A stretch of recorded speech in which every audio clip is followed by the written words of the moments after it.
بسم الله وبه نستعين والصلاة والسلام على سيدنا ومولانا وطب قلوبنا أبي القاسم محمد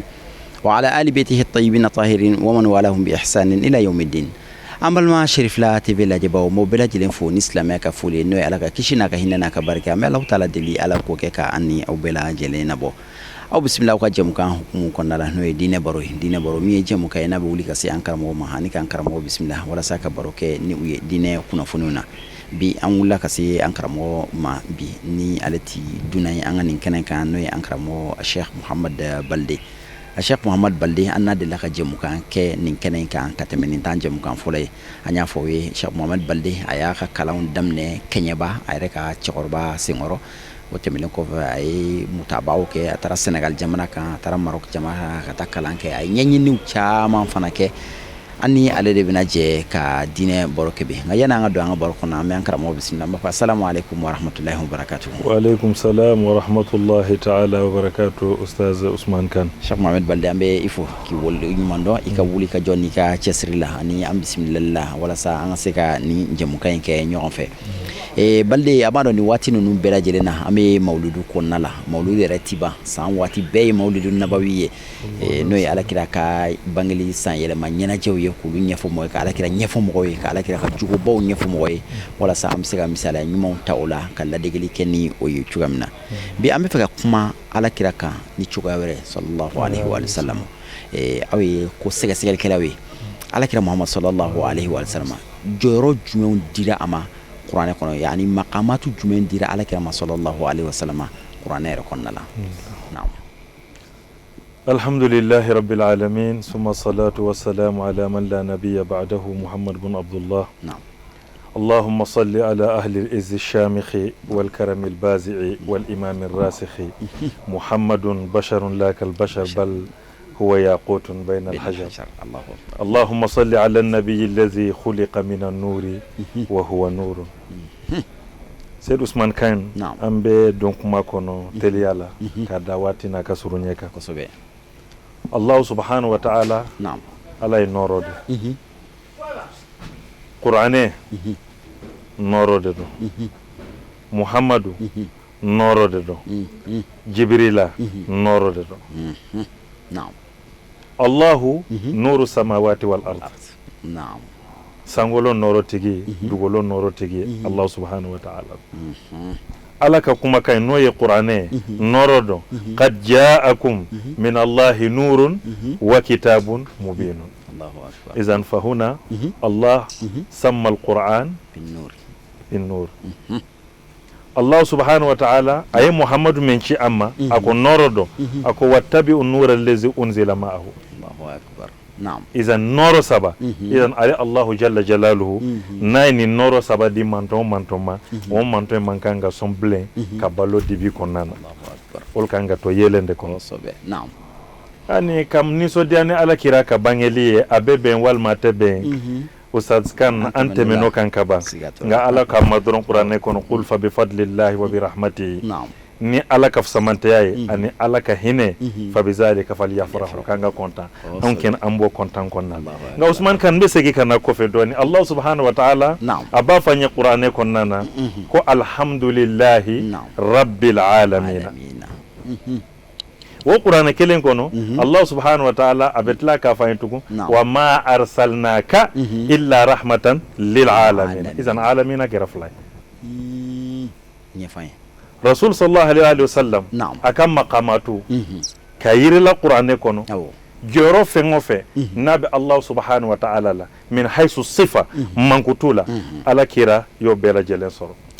Allah subhanahu wa ta'ala akayire manoro ako Muhammad mako noro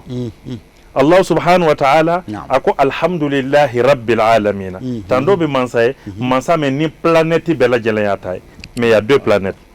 هناك العالم الشهود عن عالم الغيب ambe yelike mondu men kono ko fana mondu de ba konnana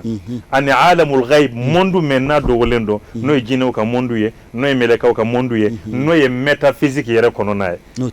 noti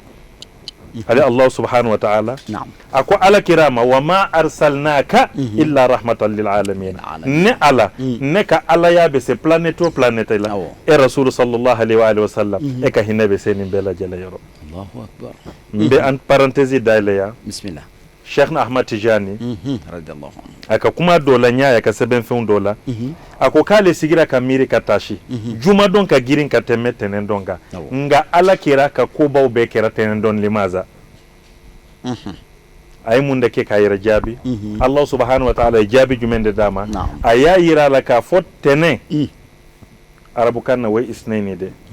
ahad way kelende ala kira bangena dene ala bora makatene adonna madina tene fatu maka kera tene ala kira yere fatura tene nga juma ka bon ka teme tene nga kira ka ko baw bela jele yelma ka be yawmal isnain dema limaza parce que hunaka wujudul awwal wa hunaka wujudu sani fen folo men be ni fen men mablaye no e alay wa wujudul awwal idan al wujudu sani ba'da wujudillah wa muhammadun sallallahu alaihi wa alihi wasallam ala bole ko fe ala kira debe na ale de wasita fen bela jele mbete men ale de wadat allah subhanahu wa ta'ala abe kuma an fi qur'ani ko tuba tuma do ala ba fa inna anzalnahu fi laylatil qadr tuma da ala ba fu inni dan ta'birul qur'ani flarebe ni ala ko wato inna anzalnahu fi laylatil qadr bi ma'na inna manana yoro yembe munde famu ayen kono kafo adira jibril de makana ngani inni nana yoro haza min allah mubasharatan kabe tayrojmi inna fa allah subhanahu wa ta'ala be mun fanye qur'an ko inni ja'ilun fil ardi khalifa idan wa khalifa yin ali allah subhanahu wa ta'ala ala rebo su muhammad sallallahu alaihi wa alihi wa sallam ambe nyebela jelen fo no alamul islamiyye ani ballil bashariyya jamakata imanite bela jelema ala kiraka ni bangelina kidemeng na kiraka ke hinne de kata danfon bela jelema akachala mauludu wati ufe ambaye ka fo mobe kuma ala kira jogode ka ala kira bangena wati mena tamashan jumende kerala abatu mbe chogodi maka kira chogodi niranu kisaranu kira chogodi ni ala kira ka dugumala bangelide nga yanne ala kira ka bangeni dugumala ina ala kira bangera fi alami zarra dan se ka ambena kuma o kan doni uba fa alamul mulkiya ani alamul malakutiya تبارك الذي بيده الملك سبحان الذي بيده ملكوت إذن هناك الفرق بين الملك والملكوت ملك ودي عالم الشهودية ملكوت ودي عالم الغيبية الله أكبر ala ba nyina fe qur'an ko no kangal limani an ci dem bela jele amana rasul bima unzila ilayhi min rabbih wal mu'minuna kullun amana billah ila akhir al aya nga est ce que mu'min comment dire nabi nyuma nu nyogonce wala ci den nyogonce fora angal limani me est ce que samanta bu nyogonce amba sey ga qur'an ke len nyininga qur'an betla ka mun defanye wala qad faddalna ba'd an-nabiyina ala ba'd Allahu akbar okay nabi nyuma be la jelembe an sonna nga on nabi nyuma nu fanana do kafsa kateme doka ambe segi kana cidon fanana est ce que cidon joro ka bonni nyoy amba fo bala wa tilka rusul faddalna ba'dhum ala ba'd izan cidon nu fana o joro ka bonni nyoy nga o cidon men nu joro ka bonni nyoy ciden koloma duru de bula noy muhammadi ani nuh ani ibrahim ani musa ani isa wadatu allah subhanahu wa ta'ala abe kuma nyeshin an ala kirama sallallahu alaihi wa alihi wasallam aba fasbir kama sabara ulul azmi min ar-rusul ay ashabu shara'i wal azaim ci dewme ni ala yu la jarabi ala yu texte ka examen ko passer section folola nga am fa adam ala texte folo ka ko am passer anana texte flanan na ben kanga temi odela wadatu ala be kuma nyeshi ala kiramatu aba fo chogodi fasbir li hukmi rabbika wala takun ka sahibil hut sabali nitigi ala kala tigiwe ikana kena fo jege tigi no joy no yunusay ale fana ale te ulul azmi do ambe segi kana ala ye mankuto fo ayerema naam ayo be fo ala kiram sallallahu alaihi wasallam ako ale yerema alhamdulillah rabbil alamin ako rasuluma wama arsalnaka illa rahmatan lil alamin naam sifatul ghina banaya setigiya ala yo dambe kan nyeshin kata yerema ya ayuhan nas antumul fuqara ila Allah wallahu wal ghaniyul hamid ala ye banaya seme kata alema wo banaya kelen ayo sifa fananta ko nyasi rasul sallallahu alaihi wa sallam ko chogori wama naqamu minhum illa an aghnahum Allah wa rasuluhu min fadlihi Allahu akbar ayan yira ko aghnahumullahu wa rasuluhu akum min fadli amafu min fadlihima idan fa ka'annahu ja'ala fadlallahi wa fadla rasulillahi fadlun wahid. Allah subhanahu wa ta'ala bitlaka fanya Qur'ana kelen kono ya ayyuhallazina amanu istajibu lillahi walir rasuli iza da'akum ama fu iza da'akuma futa Allahu mawjudun war rasul mawjuda amma huna ja'ala da'wata Allahi da'wata rasulillahi abe ko alaka weleli wode ala kira sallallahu alaihi wa alihi wasallam aka weleli woda to ade Allah subhanahu wa ta'ala abe ni fanya Qur'ana kono na amme ni misaliya flainta kayir anna kafo mankuto no fora ala kirama sallallahu alaihi wa alihi wasallam afora etoma wala halyazila Qur'ane bayira na tukun kafo anfa adama no ya adama abul bashar kan wode man famu nafra anfa adama hakili be jonde abe fariso ko tiginde adama ko ambe bora men la hunaka adamul bashar wa hunaka adamu al arwah آدم البشر ويأمبر شيئا من حيث التناسل أما يعصوب الأرواح نكون بلا جل آدم وعلى كراد صلى الله عليه وآله وسلم ودعت على كراكو كنت نبيا وعلى كراد نبي نيومي كاسر آدم بغنا أجي onnon nen don kabla melaka obetema Allah nga tumana men alay nifiala alay muhammadu norobla adama la mundeke ako wa izqulna lil malaikati usjudu li adam izan munde kama temmanturu adama e ka dannen to jini boyala niman fi ala kada ka wati norotalo nga alay nifiala wati me ka rasulu noroblala ako mapuku utento izqulna lil malaikati usjudu li adam wa adama ke na fonnoye adamul bashariye walakin fil haqiqa la adamul arwah de ko tembe anga turu jonye ala kira sallallahu alaihi wa sallam mo misala surman ndi mo yusuf ka qisala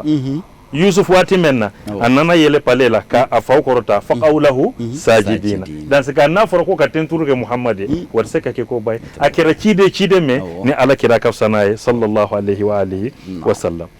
ambe teme ka tanye fe halsa rasul sallallahu alaihi wa sallam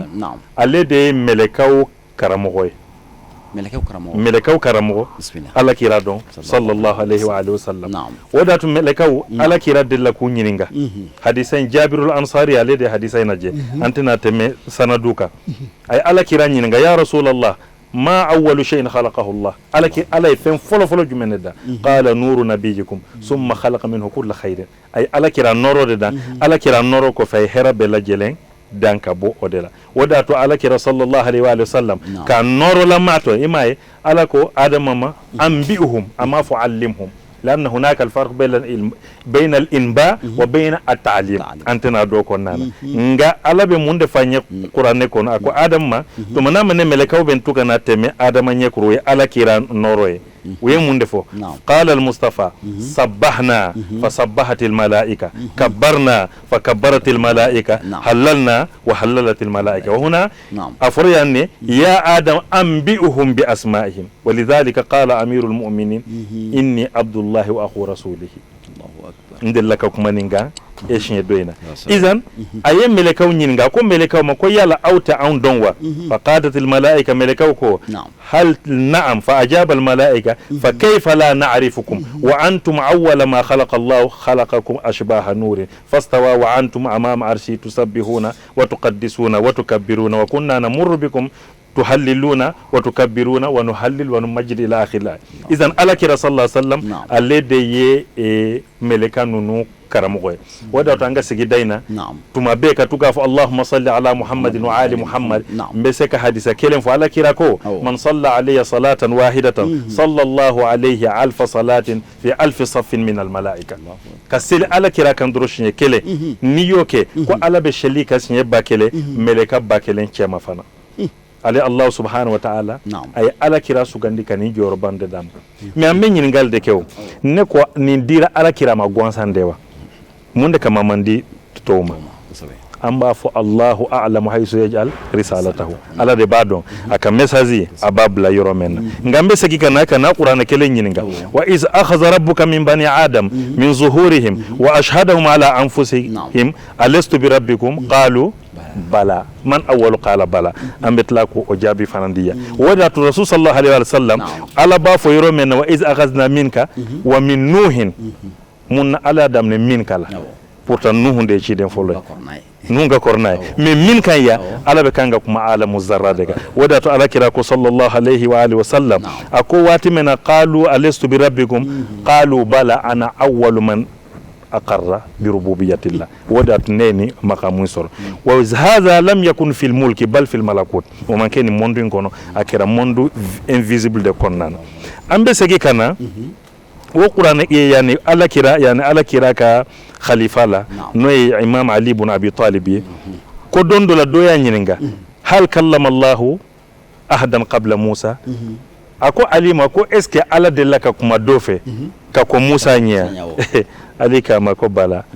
ko ala be kuma befe ako wati jume wa iz akhadha rabbuka anana ini ayinde dam tumana mena ala ilahi dukandi yani mawmen kanto an faada ma solola yala ne tawtigiya kam be ko bala nga ibaye musa alebe munde fo anye isa alebe munde fo anye e muhammad sallallahu alaihi wa alihi wa sallam alebe munde fo anye idan nan segina kana yebe haketu doni nan segina kana yanno ambaye kafo rasul sallallahu alaihi wa alihi wa sallam ako qul inna salati wa nuski wa mahyaya wa mamati lillahi rabbil alamin la sharika lahu wa bizalika umirtu wa ana awwalul muslimin ako alayku awwalul muslimin nga nuhun alayma fa awwal muslimin de indama yati al kalam ila nuh yaqul wa umirtu an akuna minal muslimin min huna lil ba'diyya iza nuh yere nabi nyuma nunu bela jele wi iqaru ka sabatilike ka fu ala kira de ci den folo sallallahu alaihi wa alihi wasallam ambe se ibrahim ka qissa ibrahim mun aslamtu li rabbil alamin alayka rasulame kana planet be mais awwalul muslimin man huwa muhammadun sallallahu alaihi wa alihi wasallam wadata ala ko iz akhazna minan nabiyina misaqam wa minka izan misaqumna la arakira de sallallahu alaihi wasallam wadaka alede bu benye o bora nuh o bora ibrahim o bora yani musa o bora foka nabla isa ma ala kira fana kama ko tuddo tume we jume we abdullah de ala ka jon أن الصادق أن بعض قريش قال لرسول الله بأي شيء سبقت الأنبياء وفضلت عليهم ويعني نينغا ko kureshi do kira nyininga ko nabi nyuma nunu iyu damunde kama samante jumen benno ni yo soro ni nabi nyuma to mo soro qala rasulullah ala kirako sallallahu alaihi wa alihi wasallam ana awwalu man aqarra bi rabbi jalla jalalu ne atuma forawati me alastu bi rabbikum ne de foloko bala li ajli zalika wa ana awwalu man ajaba haythu akhadha allah mithaqan nabiyina wa ashhadahum ala anfusihim alastu bi rabbikum qalu bala فكنت أول نبي قال بلى فسبقتهم إلى الإقرار بالله إذن الله سبحانه وتعالى أين نديجوا وعلى كرا صلى الله عليه وآله وسلم فنا كفالي دي أصل الكونية من العرش فوق تابل فرشولا ما أزكاها لولا جاهك ني على كرا كجاهو تنت لم يكن له كون يرتنتناكي wadatu ye sayyida zahra nyininga alayha salam fatima zahra uya nyininga faka kungankola ko afaye join kaka fafo ako ashhadu anna abi abdullah wa rasuluhu ikhtarahu qabla an yursilahu ay ala kira sugandi ka sorama ke ci de folo wa sammahu qabla an ishtabahu izil khalaiqi bil ghaib maknuna ka sor dan fen be bla jelen be tanyala ala kira sallallahu alayhi wa alihi wa sallam alekira nabi nyuma folo e wala haliyadela wadatu ante boni kenenga fanga sherifufo فلا تعدلوا بأهل البيت خلقا فأهل البيت هم أهل السيادة أهل البيت نوي على كراس مغوي ما تسكى كانيا أولا فبغضهم من الإنسان خسر adama de niyu kon ibe ke perde bade haqiqiyun wa hubbuhum ibada niyu kanu waye batode ambe sege kana Sheikh Ahmad Tijani uyanyininga Imam Ali ka fadlula niko kira iko Ali وداتو على كراكو دوندو عليما اكو يا علي لا يعرف الله الا الله وانا وانت ولا يعرفني الا الله وانا وانت ولا يعرفك الا الله وانا وانت ما قدر الله حق قدره يشق تجان نينغا جواهر المعاني كونو في فضل علي نيكو علي كو على كرا ko ala kira ko kunna ana wa aliyun nurain bayna yaday llahi ta'ala neni ali tunye noro kelende ala bolo ثم أودعنا في صلب آدم وكوف ينتا كم لنفع آدم الصلولة فلم يزل ينقلنا من صلب إلى صلب على أننا أبان يلمكبوه صلو دولا كتا صلو دولا إلى عبد المطلب فانسر عبد المطلب فخرجت في عبد الله نبر عبد الله الله على كرا نور النبوة والرسالة إمام علي عليه برجونا في علي في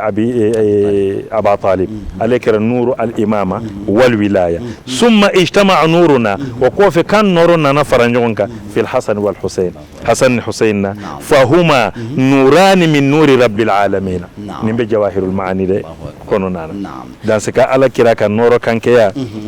أنت سكا فوق هبا على balle an kelen ka ni makama ninnu bɛɛ lajɛlen faamu waati sera kuncɛyɔrɔ ma miniti 5 kɔnɔna la an b'a ye alakira mamutura sallallahu alaihi wasallam ni fɛn dɔ ye kuranɛ n'o ye wa innaka la ala khuluqin azim alakira mamutura ala fɛ ni jugubaya de waati kunkurun kɔnɔna la jogo yɛrɛ dɔn jɔyɔrɔ jumɛn bɛ ala kuranɛ kɔnɔ fo ka taa alakira jɔyɔrɔ jumɛn bɛ jogo la hadamadenya yɛrɛ kɔnɔna la fo ka taa alakira mamutu n'a ye Seydou Ousmane Kane jogo الرسول يقول إنما بؤست بمكارم الأخلاق دوبا كل لأتمم لا لأتمم تدي بمكارم الأخلاق نقول لأتمم أبي كو جوجو بكرة أتوي فتني أنا وبركة ملا جوجو فينغو فينتومبي أبي نيغون صور على كرالا وداتو على كام وإنك لا على خلق عظيم amba e ka fo jogo ta'siru membala dine yere konnana ambe se ka fo tumadolo kuma yere se ko ta'siru de mbe savant kelenta ani philosophe kelen no Roger Garoudi Garoudi kuma la surnyana ka to Algérie dans les années 1941 a tout emprisonné l'endon allemand ferno après umma keme duru de tumbe kasola dondo unana muruti ko be kaso karikabo a don commandant mentumbe oui kanto allemand et comment dire femme gardi algérien membe ko ka tasuma ke ko ka nunu faka ko ko bom marfala silame nunu banna mais ayi insister chogo kuma son ka mugoci wo ko fe Garoudi nana nyingaleke ko me munde kama e ka patron ayi blaki kambo marfala imanson ako أن شرف المحارب المسلم يمنعه أن يطلق النار على إنسان أعزل ko silame cefari ka interdilendo armute ma min bolo e ka armuta e ka tabiya kan ka faga leson belebele de benin ko nanga jamana be cogodi bi Garoudi li awwal marra yatalammasu al-islam en 82 atubira ka don silame ala Genève waya da mana kuma Imam Ali ibn Abi Talib abe mun defanye innal makarima akhlaqun mutahhara al-karam huwa al-khulq akhlaqun walakin mutahhara ko yani e mankutu baw jogo de do ko jogo nunu bela jelen do ko munde ya fole fa dinu awwaluha ko dine de ya fole wa rasul yaqulu kirabe munde fay indama suila ayu imanin afdal kulli man yajmen de kafsa katame limana bega qala husnul khulq ko jogo nyuma ya قال ابن القيم الدين كله خلق ابن القيم كما كان ده فمن زادك في الخلق زاد عليك في الدين مغم ناجو نيانك تميكا ikado akadine fanan kan katemeka andala ka kuma kelenga onila umamul muttahida hinama اعتبروا علي بن ابي طالب اعدل حاكم في ظهر في تاريخ البشر كان حقا على الامام علي في ادارته لشؤون الدوله متحليا بمكارم الاخلاق ودي امام علي يرeka ko mujtama'u konnana jogo nyumo men tumbala ninde kama ay nyafe la soro wa jogo te sekanya Seyd Ousmane ni kumanya wada talaba wa shamsi wa duhaha wal qamar abi kalifoka nasa wa nafsin wa ma sawaha fa alhamaha fujuraha wa taqwaha alay kalifengo fen ay alif wal lam do ala ngasera nafsu ma yake nakira wa nafsin ama fu wa nafsi wa ma sa ako wa nafsin wa ma sawaha qad aflaha man zakaha ay man تخلق بخلق الحسن والمقسم به كلها معرفة بألف واللام أما المقسم عليه نوع نفسه نكرة والسبب ذلك بيان عظمة النفس نيكون جورم من بالا أدم دينا وداتو الله سبحانه وتعالى بافن القرآن يقول سنريهم آياتنا في الآفاق وفي أنفسهم mena nga kabako yir awla horizon bela anaw yere kunna hatta yatabayyana lahum annahu alhaq ne ya don kinye don ika alaboto kana alaboto wayi ikunkode nga anga do kafo nafsu woda to hadisa do be na mun defanye kom man arafa nafsahu arafa rabbahu nga do be hadisa do ba inkaru nga sufi be ni sufi defe man arafa nafsahu ko ni ma me ni yere don arafa rabbahu ibiti ala do ndese ka point dama di point follow lama kana mudabbirul jismi wahidan huwa ar-ruh ni ale be farisogo la bouger automatiquement amba don ka fambe nyeme fanan kono fen do be angala bouger fen men na nyetala aflana lama kana hadha al-jasad lam yakun fi shay'in aqrab ila ar-ruh fen te farisogo la فمن كسر فرسولا كتمني كان فناك الله سبحانه وتعالى وهو معكم أينما كنتم وهو أقرب إليكم من حبل الوريد فناك الله نجا أدو دان ني دان فين أدو ما دي دان فين ني من نبي فرسوكو كون فويت من كسر فرسولا كان نيبو كون نانيو دون كان غادو كافو الله فنان كسر فمبلا جنن كسر الله سبحانه وتعالى من عرف نفسه كوني ما من ني تيجي على دون عرف ربه إذن كيف ذلك ابن أدو بالصفات أي من عرف صفات نفسه عرف صفات ربه الأمور تعرف بأضدادها كوبدونو وسناي فمن عرف نفسه بالعبودية عرف ربه بالربوبية ومن عرف نفسه بالفناء عرف ربه بالبقاء ومن عرف نفسه بالخطأ عرف ربه بالوفاء والعطاء إذن إن معرفة النفس تؤدي إلى معرفة الله نير الدندرون كجوغ يمان دو إلى درون يبسك الله سبحانه وتعالى ودى تعالى على كرامة قرآن كونو وإنك لعلى خلق عظيم أما فوانينا وإنك لعلى دين عظيم أو صلاة عظيم أو صوم عظيم أقول إنك لعلى خلق عظيم ay ala kiram mawtu ni jugo blure kadaka jugo de dine ina fo ya fo chumna angrama wati corona ko sobe ama fe ga do kanyi bo borin kon nala ni oyi insha Allah amba Allah subhanahu wa ta'ala deli ala kanin kenenu no chaya amin ya rabbal alamin ambe do ke anga sherfu che ananfa shede Said Ousmane Madan Haidara ani Ansar Bela Jele ani TV Shirifila Barakela Bela Jele ani mo la ilaha illallah Muhammadur Rasulullah nentu nyefitini kanyeshi yani jamama ni filime yerala wayanga doni dese ambe Allah subhanahu wa ta'ala deli ala ka jamana ala ka sumaya amin ala ka jamaya sumaya ni ya nyon gongon durulate ndoron flade be juma jamano jamana at'amahum min ju'in wa amanahum min khawfin no man sabati jamano jamana kono ma kana fere kono e hatta Ibrahim be doke watime qaddama ni'matul amni ala ni'mati ta'am sécurité nema akabon kateme dumni nemaka izan sira jumende be fal ya'budu rabb hazal bayt nanya sotigi mbato Allah subhanahu wa ta'ala yambla jogo men nanyoke at'amahum min ju'in kongo fe be malla abela jelembe wa amanu min khawfin ambe siran ko nyobe wuli kabwa wa fanga famu awbe bara men abe fo ne ko jihadi دون رمبنا كماكا هناك الفرق بين القتل والقتال والجهاد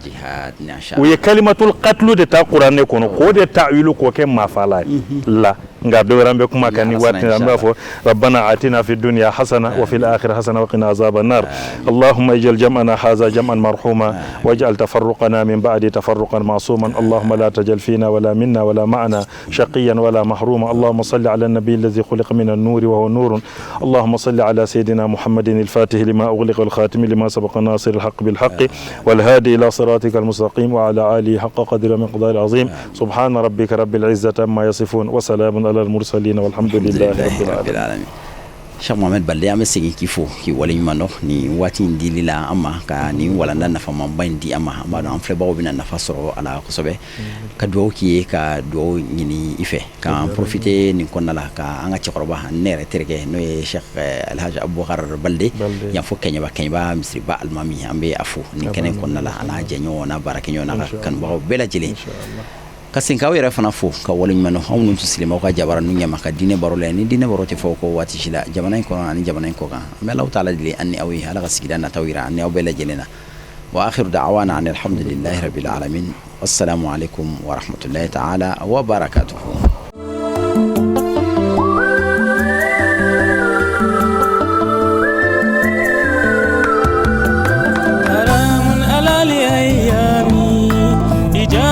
مثلي عين سلام على الأيام إيجاد مثلي عين كرام misili